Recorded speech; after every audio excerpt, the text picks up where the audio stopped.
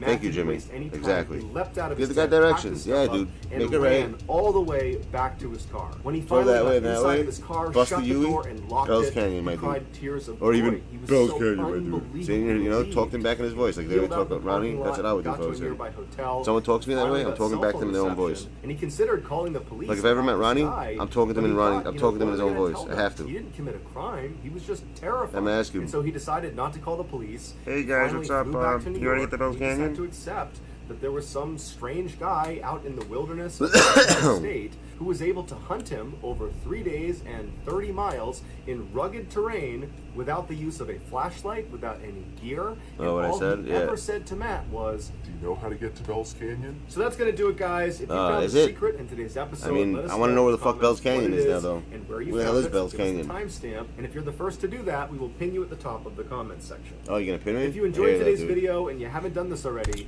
please kidnap the like button, tie Kidnap. them up, and then forcibly brush their teeth, and then make them drink orange juice. Also, please subscribe to our channel and turn on all notifications so you don't miss any of our weekly 3 or 4 video uploads. If you want to get in touch with me, you can direct message me on Instagram or on Twitter. My username is the same, it's JohnBallin416. I also have a ton of content over on TikTok where my username is Mr. Ballin. I also have a second YouTube channel called Mr. Ballin Shorts, where I post random short videos. Shorts? They wear and shorts when they lost watch videos, I hear episodes. that. If you have a story suggestion, please submit it to our subreddit just called Mr. Ballin. It's linked in the description below. So whether I see you on Twitter, every year hundreds of people go missing. You can't help but feel like something weird's happening. Down and be done with it. The only footsteps on the mountain were the ones, and now they're seeing this huge animal that looks like a bear running away. And you know, they go through the thicket and they find this girl who's totally unharmed, who was in this kind of clearing within the thicket where clearly this bear creature. Yeah, we saw was with this. her. And you know, today I'm going to share 3 stories that scared me. But before Yeah, we get it didn't scare me, my dude.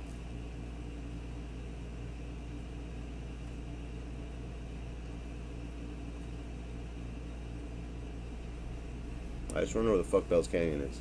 I want to go. There, Chichijima and Ichijima. Those are the 3 places we gotta go to. Chichi and Ichi. How was that? Okay, USA.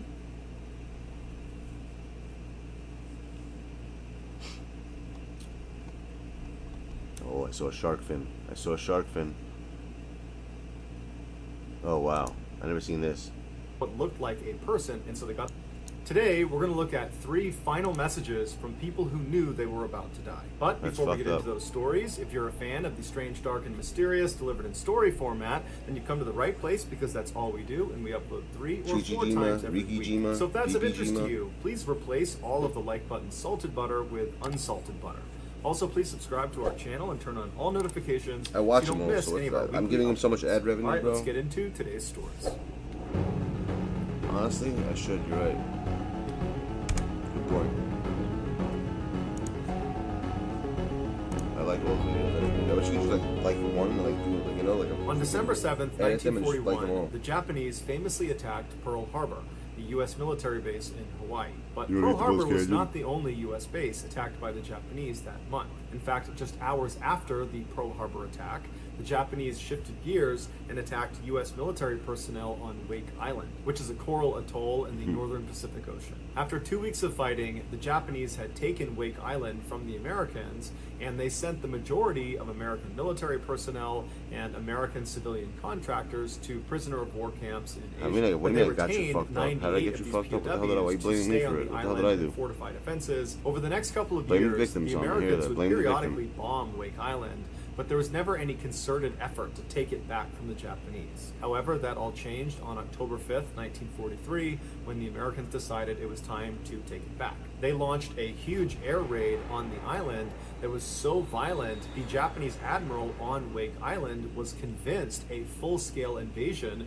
was imminent. And so in his paranoia, he ordered the 98 POWs they had retained on the island to be executed. And so they marched these 98 POWs to the edge of the sea, they blindfolded them, and then they gunned them down. But in the chaos of the air raid and the execution, one of the American POWs somehow managed to escape. After the Japanese had left the area, this POW snuck back down to the execution site, and he carved into the rock a memorial for all 98 of the POWs. So he was including himself in that number because I'm sure he knew he would eventually be recaptured. This was a small area, and he was the only American there. And sure enough, this POW was recaptured that day, and he was personally executed by the Japanese admiral. The identity of this POW has never been determined. After the war ended, the Japanese admiral that ordered these executions was tried for war crimes, found guilty, and put to death himself. The so-called 98 Rock can still be seen on Wake Island today.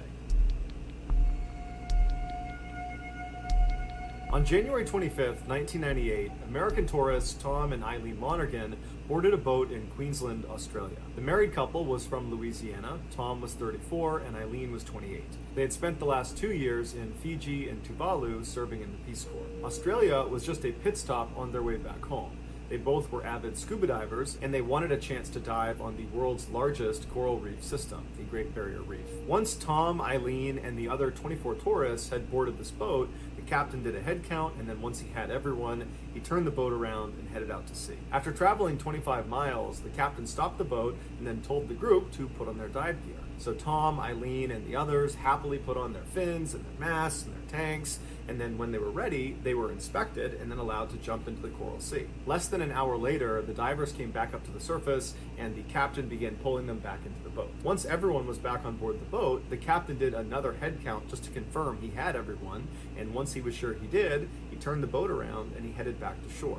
Except the captain miscounted, and neither he nor anyone else noticed. Shortly after the boat had left the area, Tom and Eileen Lonergan came up from their dive and looked around and realized they had been abandoned. After the initial panic wore off, imagine in a war like that don't worry, as soon as that boat gets back to sharks shore, all over the place. they will find inside the boat And you ask our that you ask wallets the shark, and yo shark, passports and you other want to get the personal Bill's Canyon? items, and they'll You hear know that? we That's aren't what's with gonna them, happen. and That they'll shark come where out to go. and get us. And so Sharknado. most likely, the couple was fairly optimistic as they just treaded water, waiting for someone to show up any minute. Except they didn't show up any minute. It took 48 hours before anybody showed up, because that's how long it took before someone saw their wallets and passports and personal items were still inside that dive. That's trash. And That's in horrible. those 48 hours, Tom and Eileen were exposed to intense summer heat, no fresh That's water. GG's for him, right, guys? You hear that? That's when GG their for him. personal effects were finally found, Right? a huge search was launched. Does for this them, guy get a but there was GG, no guys, or sign no? of them. A month later, a female Right? wetsuit You washed just lost up on the something. shores of GG's. You hear Australia, that? and it was the You same about to die. size as GG's. Oh, I'm Eileen's, dying? and GG's, an my expert dude. Thank you for analyzed letting me it know. and said it had been It's a floating big in the GG's. water for about a month.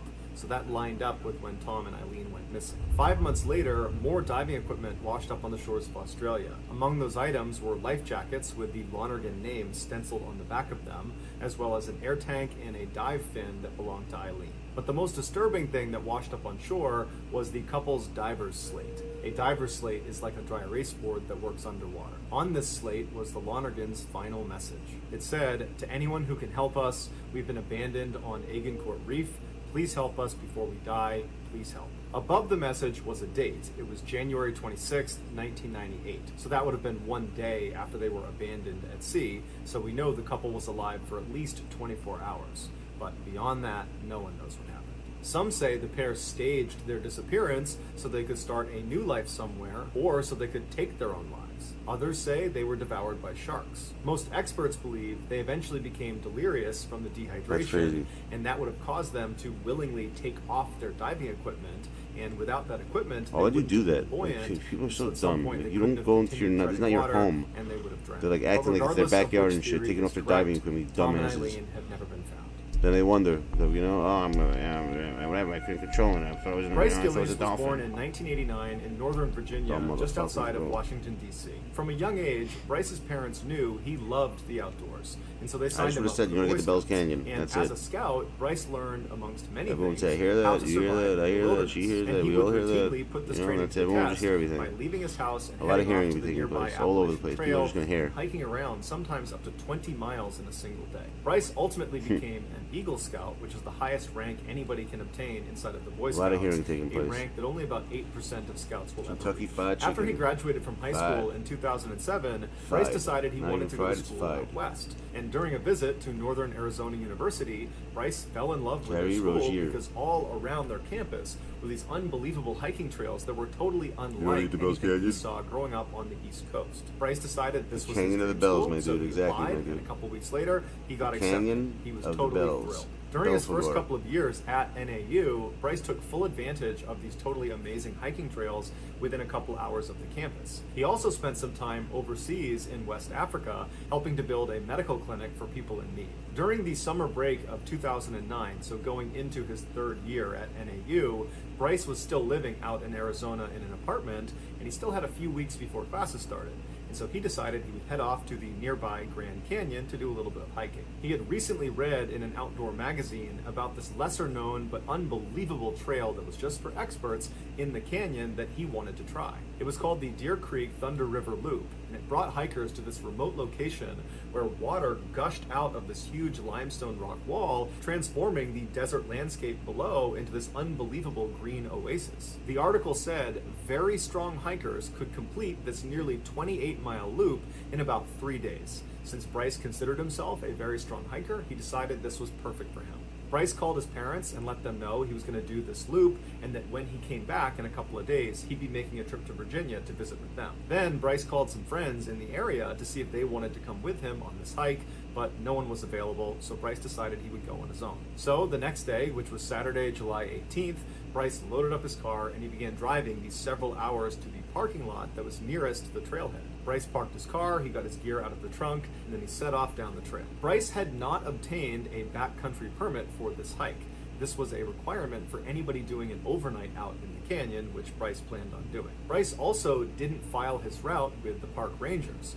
Had he told them where he was going, they would have tried to talk him out of it. The Deer Creek Thunder River Loop had no protection from the sun the entire time, and since it was July, he would be hit with the highest temperatures and the most direct sunlight. All this on top of the fact that even in the coolest times of the year, this trail is still an extremely difficult trail because of the terrain you have to navigate. In fact, when hikers did file their route with park rangers and they indicated they were going to be doing this expert loop, they would ask them to provide next of kin information in case they died during their hike. It's unclear if Bryce was just very confident in himself and his abilities, or if he was being reckless. From his car, Bryce hiked about 2 miles down some switchbacks into the canyon. Once he reached the bottom, he would have found himself in this wide open flat area called the Esplanade that kind of looked like the surface of the moon, with all these potholes all over it. At this point in Bryce's hike, it would have been dark out, so he would have set up his tent somewhere on the rocks and camped out for the night. People that have done this, that have camped out on the Esplanade, have said it's unbelievably beautiful,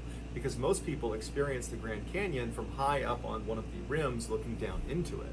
But the Esplanade is literally inside the canyon, so you have this unobstructed view in both directions, and apparently it's quite beautiful. The next morning, Bryce got up at sunrise, he packed up his campsite, and he continued on his hike. The first challenge he would come up against that morning was navigating down what's called the Red Wall, which is a fairly steep and treacherous descent that for an experienced hiker, it would take about an hour to safely navigate. And then at the bottom of the Red Wall, you would enter into this area called the Surprise Valley. We're watching No one really Mr. knows why Boy. it's named that, but hikers If you who want to get know down what he into looks this like, valley, go to my they think it's channel. named after the surprise you feel when you get in there and you I realize think how much that we hotter all it is. know. Typically it's Like I about said, 10 more or amazing. 20 degrees hotter down inside Now the that I've bowl. shown After you Bryce once successfully again, navigated down the Red this Wall, video he is entered into this totally miserable Surprise Valley, but he would have known he was only about a half mile away from his target destination, the Deer Creek Jacob's like Thunder Oprah. River, where he planned to jump in and cool Jacob off. Winfrey. So, eager to do that, Godfrey Bryce and took Winfrey, off, did you hear that? but Jim made Boylan a with the critical boils on his body. mistake.